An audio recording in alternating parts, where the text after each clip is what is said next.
After 3 months of hearings with dozens of independent groups and Illinois citizens providing hours of testimony, and just 1 week to go in this year's legislative session, the Democrats hit a new low by dumping their proposed maps at 7 p.m.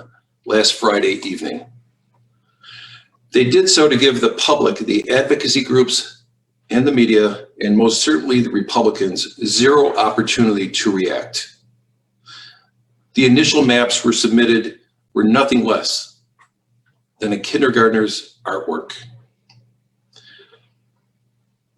They are nearly impossible to replicate, as the Democrats have provided no data, no shapefiles for the public to transparently see how they were drawn.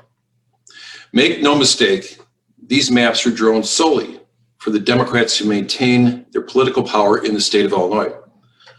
The Democrat Party, the party of transparency, won't even share the data which they used as the foundation for these maps to the public.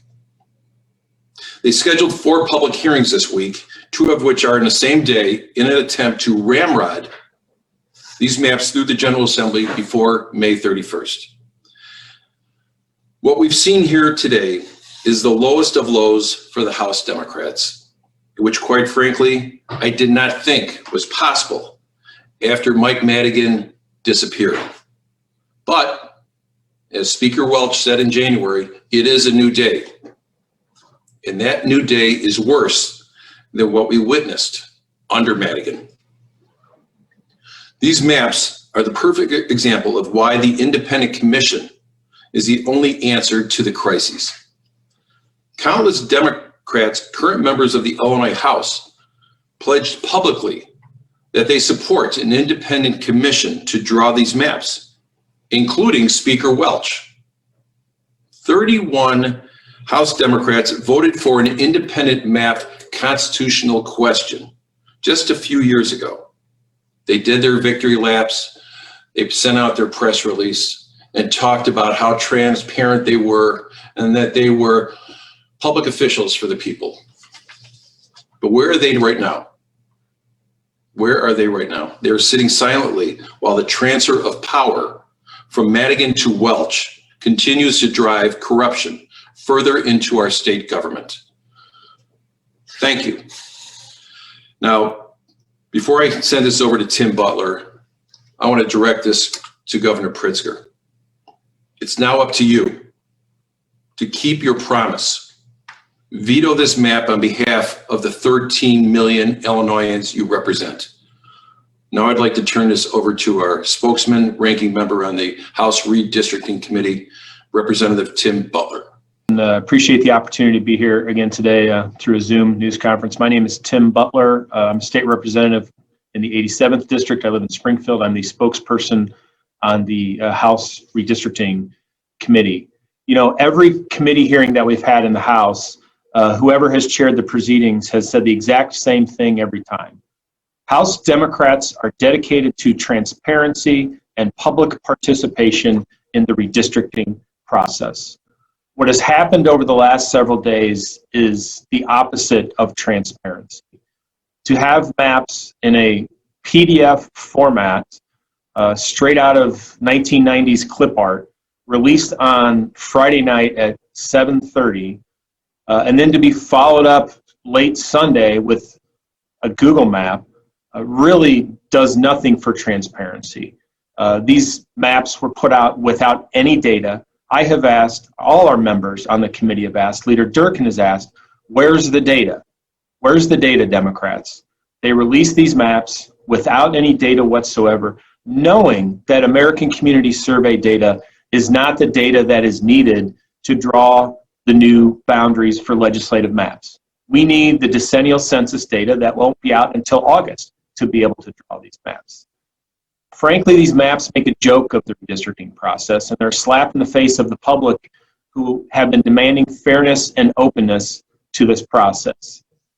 It's really something that so many groups have asked for openness, so many groups have asked for transparency, yet these maps were put out there without a news conference, without any documentation, straight out of the secret room that we've talked about in the Stratton building, and put out there for the public to see over the weekend.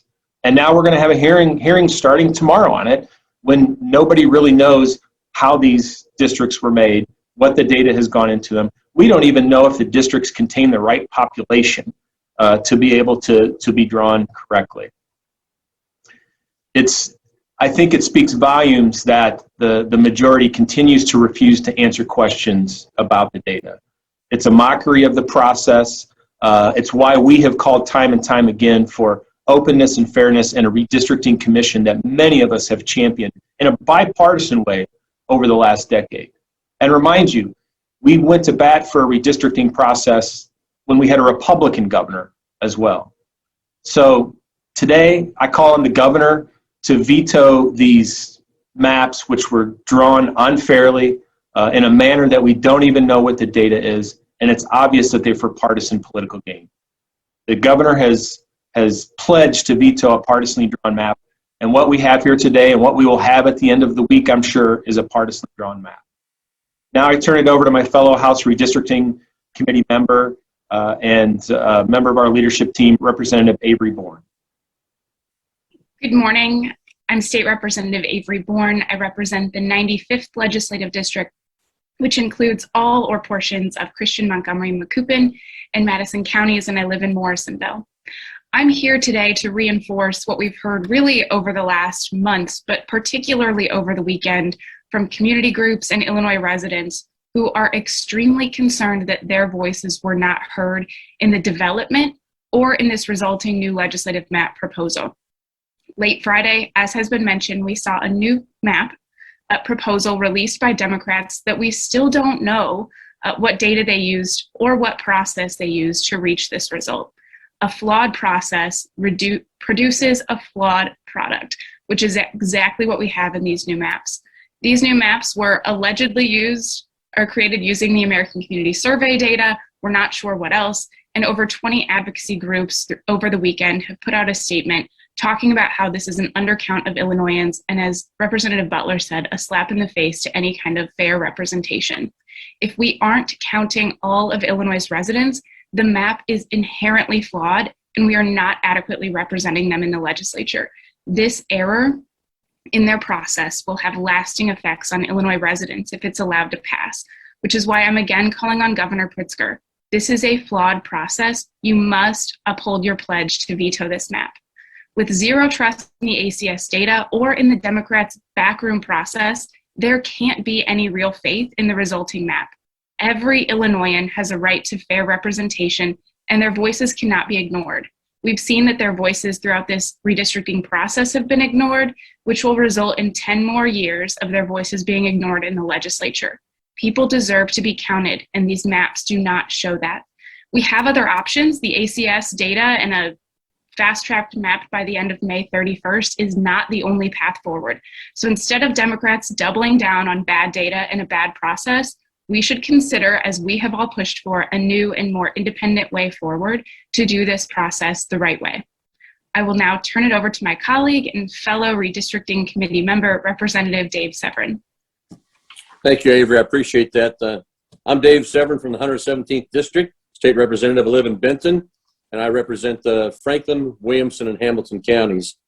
After what I saw on Friday night, I truly believe the map released by the Democrats is a head fake, an old basketball move, to throw even more chaos and confusion into the process.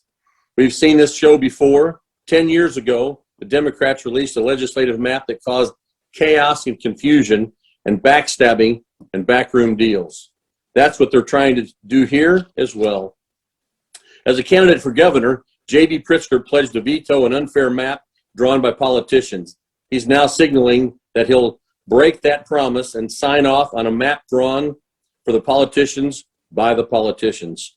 I was a member of the House Republican Redistricting Committee. It was clear to me during the more than 24 hearings I participated in that the Democrats weren't interested in the public input at all. The Democrats point to those hearings as some kind of great kind of kindness and transparency, but we would sit through the same kind of PowerPoint presentation every meeting, get a chance to ask a few questions, and then the Democrats would go back to making their own map behind closed doors, and we know about that.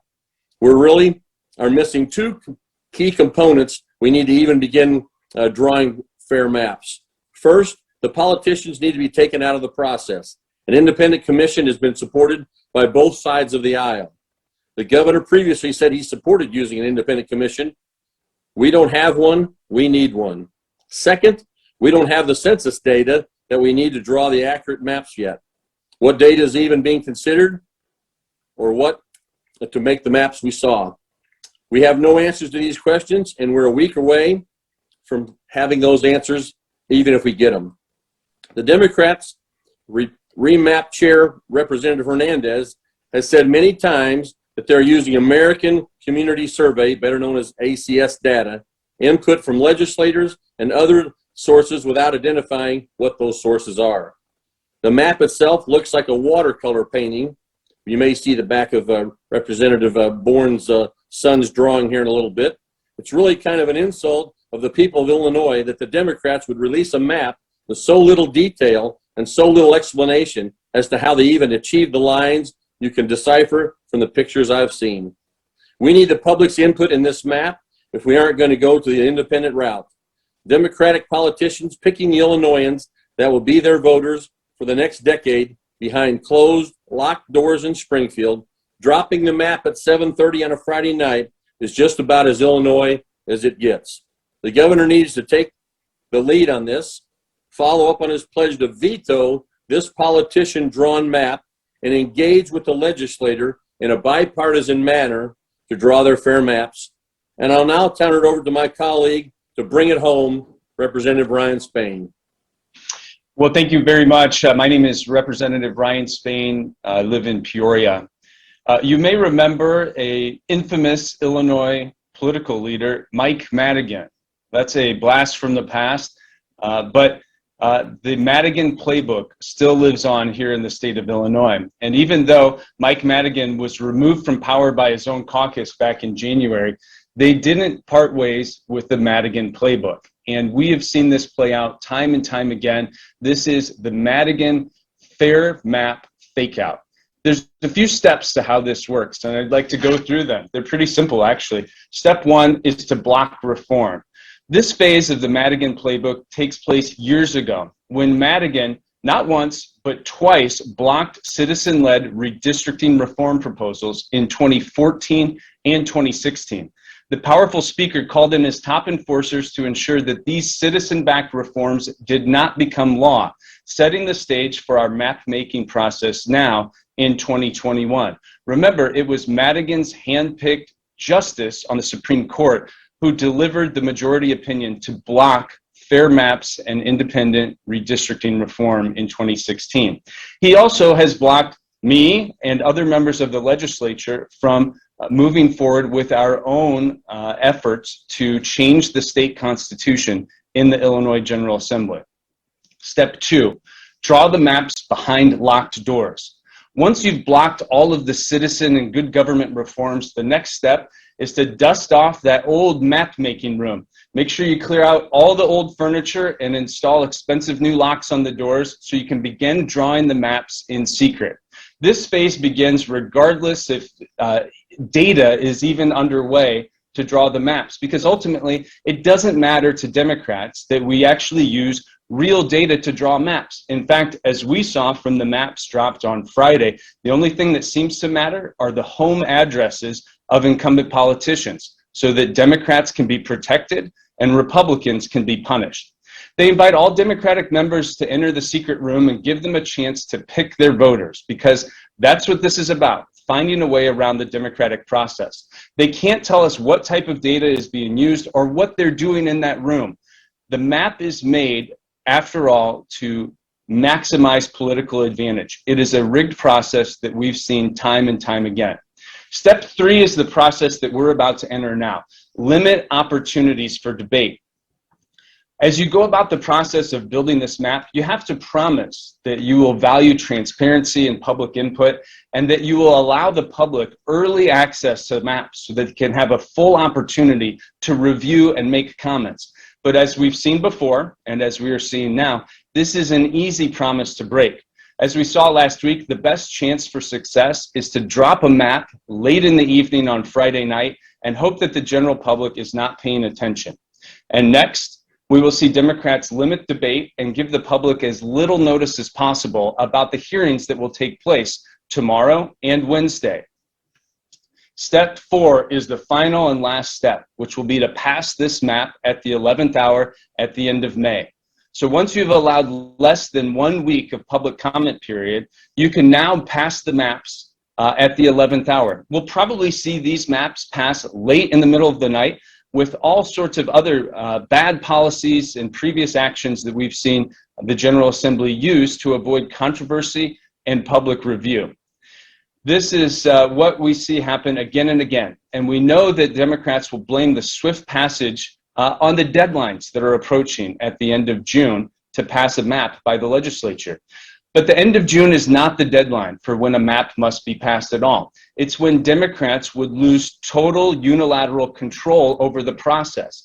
And for the Madigan playbook to work, they must maintain unilateral control of every aspect of this process, or the process won't work and the public will be allowed to participate. If you're sick about hearing the Mike Madigan playbook, I am too. I'm really sick of it. And I thought that things would be better when new leadership and a new speaker was elected in the Illinois House of Representatives. But unfortunately, it's not. This is the same playbook being executed again and again to make sure that voters do not have the opportunity to be involved with how their government is designed and how it should work. In 2016, remember, we had nearly 600,000 Illinois voters sign a petition demanding that we would consider redistricting reform throughout the state.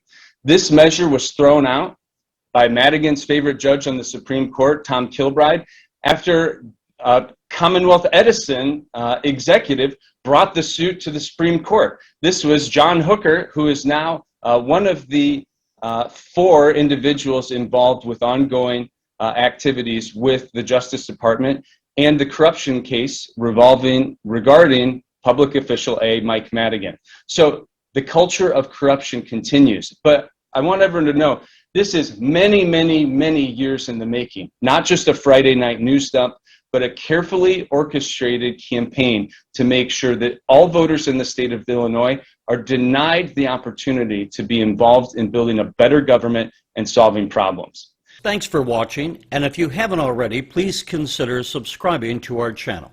And while you're at it, please leave us a comment. Thank you for watching.